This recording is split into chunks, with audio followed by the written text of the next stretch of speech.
perkenalkan kami dari kelompok 5 yang akan membahas tentang pengangguran dan tenaga kerja, implikasi bagi SDM, konsumsi, dan stabilitas sosial. Berdasarkan Undang-Undang Nomor 13 Tahun 2003, ketenagakerjaan adalah segala sesuatu yang berkaitan dengan tenaga kerja, baik sebelum bekerja, selama masa kerja, maupun setelah masa kerja berakhir. Artinya, ketenagakerjaan tidak hanya membahas aktivitas bekerja saja, tetapi juga mencakup proses mencari kerja, hubungan antara pekerja dan pemberi kerja, serta perlindungan tenaga kerja. Kemudian, siapa yang disebut tenaga kerja? Tenaga kerja adalah setiap orang yang mampu melakukan pekerjaan untuk menghasilkan barang atau jasa. Secara umum, tenaga kerja berada pada rentang usia 15-64 tahun. Selanjutnya, menurut Badan Pusat Statistik, tenaga kerja dibagi menjadi 3 jenis. Yang pertama yaitu tenaga kerja penuh, bekerja lebih dari 35 jam per minggu. Yang kedua yaitu tenaga kerja setengah pengangguran, bekerja kurang dari 35 jam per minggu. Yang terakhir yaitu pengangguran, tidak bekerja atau hanya bekerja sekitar 0-1 jam per minggu. Pembagian ini membantu kita memahami kondisi real tenaga kerja dalam suatu wilayah.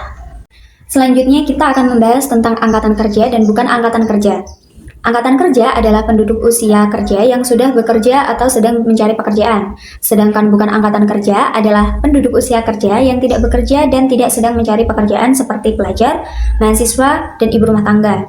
Lalu, kenapa tenaga kerja itu penting?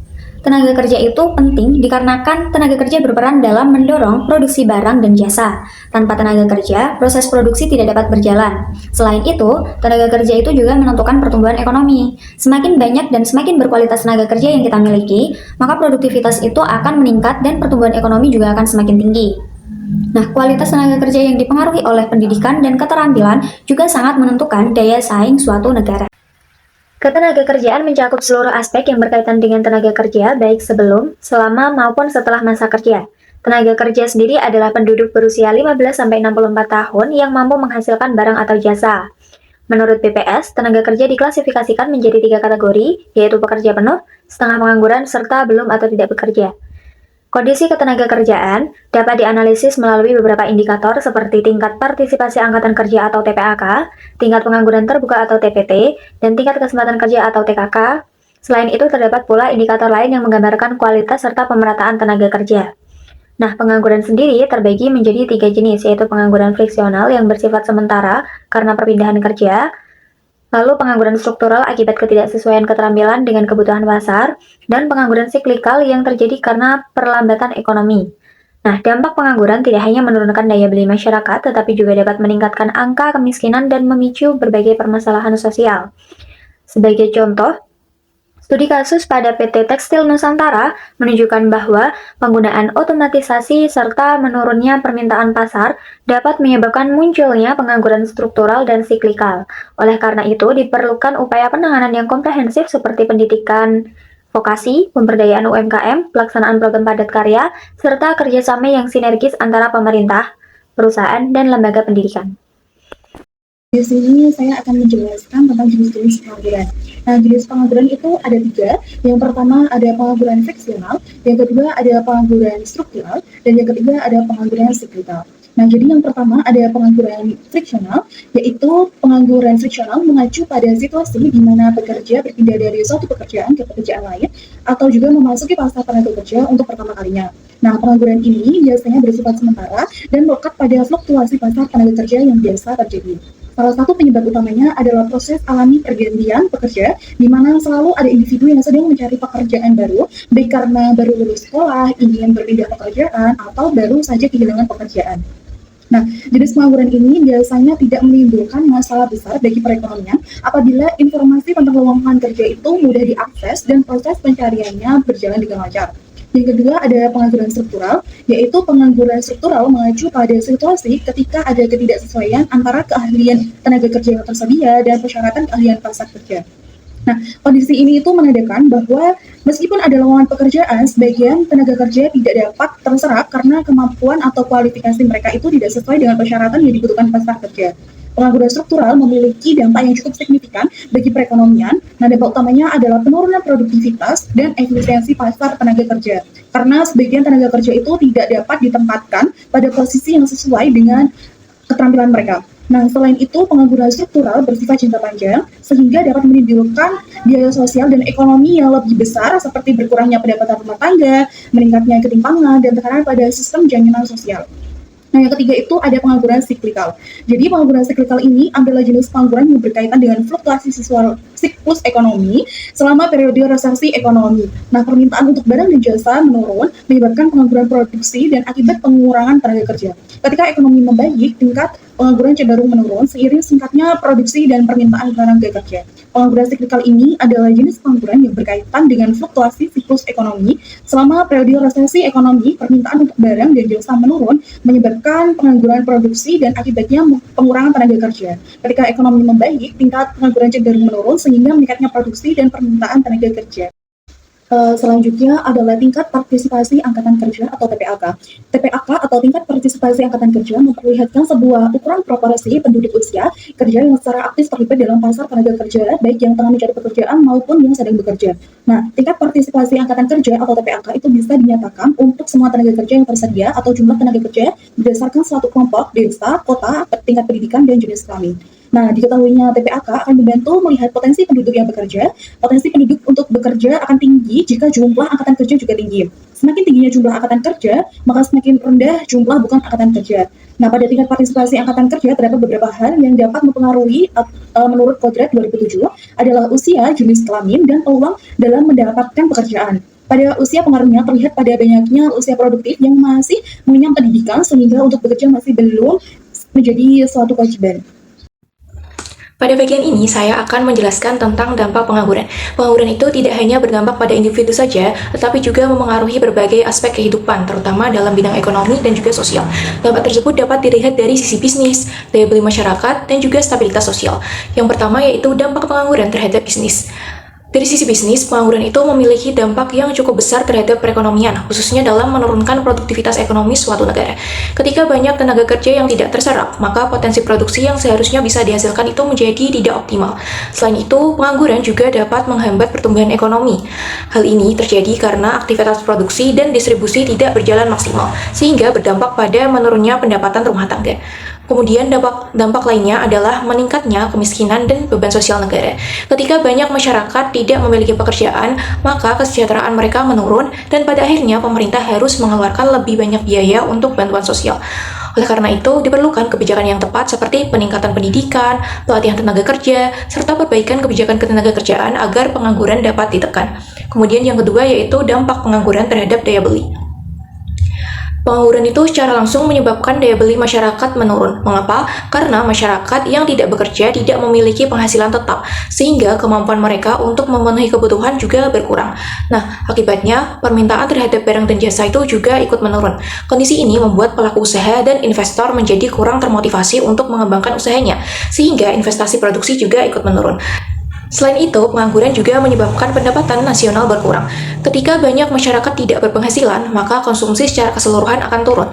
Penurunan konsumsi ini kemudian menimbulkan efek berantai seperti menurunnya produksi, berkurangnya investasi, hingga semakin sedikitnya lapangan kerja baru. Nah, dengan demikian, tingginya pengangguran menjadi indikator adanya ketidakstabilan dalam perekonomian. Yang ketiga yaitu dampak terhadap stabilitas sosial. Jadi pengangguran merupakan salah satu masalah sosial yang dapat meningkatkan kemiskinan. Masyarakat yang tidak memiliki pekerjaan cenderung kesulitan memenuhi kebutuhan pokok, seperti makanan, pendidikan, dan juga tempat tinggal.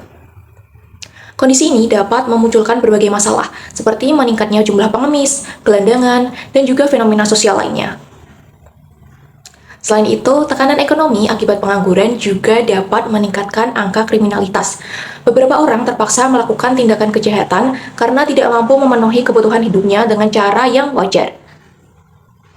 Dari sisi psikologis, pengangguran juga berdampak pada kesehatan mental, seperti munculnya stres, rasa putus asa, hingga depresi. Hal ini tentu menambah beban sosial bagi negara karena diperlukan biaya tambahan untuk penanganan masalah tersebut. Selanjutnya, saya akan menjelaskan mengenai strategi menghadapi pengangguran. Yang pertama yaitu strategi menghadapi pengangguran struktural. Strategi utama yang perlu dilakukan adalah reformasi pendidikan dan pelatihan vokasi.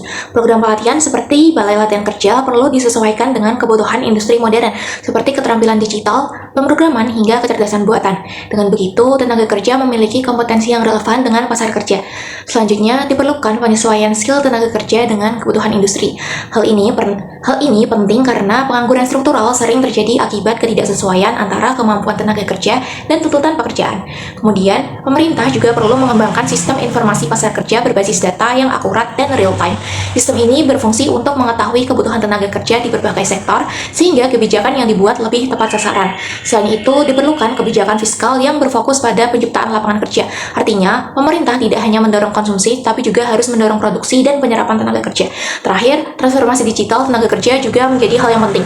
Tenaga kerja harus mampu beradaptasi dengan perkembangan teknologi agar tetap relevan di tengah perubahan struktur ekonomi global. Yang kedua yaitu strategi menghadapi pengangguran siklikal. Pengangguran siklikal yaitu pengangguran yang terjadi akibat fluktuasi ekonomi, seperti saat krisis atau pandemi. Salah satu strategi yang dapat dilakukan adalah memberikan pelatihan kerja bagi korban PHK. Pelatihan ini bertujuan untuk meningkatkan keterampilan agar para pencari kerja dapat kembali masuk ke pasar kerja dengan kompetensi yang lebih baik. Selanjutnya, pemerintah dapat menjalankan program pemberdayaan padat karya. Program ini lebih mengutamakan penggunaan tenaga kerja manusia dibandingkan mesin, misalnya dalam pembangunan infrastruktur. Nah, dengan cara ini, penganggur dapat memperoleh pekerjaan sementara untuk memenuhi kebutuhan hidup. Selain itu, pemberdayaan UMKM juga menjadi strategi penting.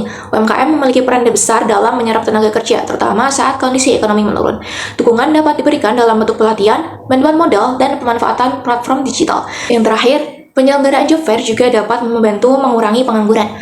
Melalui kegiatan ini, pencari kerja dapat langsung bertemu dengan perusahaan yang membuka lowongan, sehingga proses mendapatkan pekerjaan menjadi lebih cepat dan juga efisien. Selanjutnya yaitu analisis studi kasus pengangguran dan tenaga kerja pada PT Tekstil Nusantara. Studi kasus ini menggambarkan bagaimana perubahan ekonomi dan teknologi dapat memengaruhi kondisi tenaga kerja. Yang pertama yaitu studi kasus atau permasalahan. Industri tekstil merupakan salah satu sektor yang banyak menyerap tenaga kerja di Indonesia. Namun, dalam beberapa tahun terakhir, industri ini menghadapi berbagai tantangan, seperti meningkatnya persaingan global, perubahan teknologi berupa otomatisasi, serta penurunan permintaan pasar. Kondisi ini juga dialami oleh PT Tekstil Nusantara. Perusahaan mulai menggunakan mesin produksi yang lebih modern untuk meningkatkan efisiensi, sehingga kebutuhan tenaga kerja manual menjadi berkurang. Akibatnya, sebagian pekerja di bagian produksi mengalami pemutusan hubungan kerja atau PHK. Pekerja yang terdampak kemudian mengalami kesulitan dalam mencari pekerjaan baru karena keterampilan yang dimiliki tidak sesuai dengan kebutuhan industri yang berbasis teknologi atau disebut dengan skill mismatch. Nah, dari kondisi tersebut dapat disimpulkan bahwa terjadi pengangguran struktural akibat perubahan teknologi serta pengangguran siklikal akibat menurunnya permintaan pasar. Yang kedua yaitu dampak meningkatnya pengangguran. Dampak dari meningkatnya pengangguran tidak hanya dirasakan oleh individu, tetapi juga berdampak luas pada masyarakat. Yang pertama yaitu pendapatan masyarakat menurun karena kehilangan pekerjaan. Dan yang kedua, daya beli masyarakat menjadi melemah sehingga konsumsi menurun. Kemudian yang ketiga, produktivitas sumber daya manusia juga ikut menurun karena tenaga kerja tidak terserap secara optimal. Selain itu, muncul beberapa masalah sosial seperti meningkatnya kemiskinan, ketimpangan sosial, hingga potensi konflik sosial di masyarakat. Selanjutnya yaitu analisis faktor penyebab meningkatnya pengangguran. Nah, berdasarkan studi kasus tadi, terdapat beberapa faktor utama penyebab meningkatnya pengangguran. Yang pertama yaitu otomatisasi yang menggantikan tenaga kerja manusia, sehingga sebagian pekerja tidak lagi dibutuhkan. Yang kedua yaitu penurunan permintaan terhadap produk tekstil, yang menyebabkan perusahaan mengurangi kapasitas produksi. Yang ketiga yaitu adanya persaingan global, terutama dari produk impor yang lebih murah, sehingga perusahaan harus melakukan efisiensi termasuk mengurangi tenaga kerja. Dengan demikian, pengangguran yang terjadi merupakan hasil dari kombinasi faktor teknologi, kondisi ekonomi, dan juga persaingan pasar.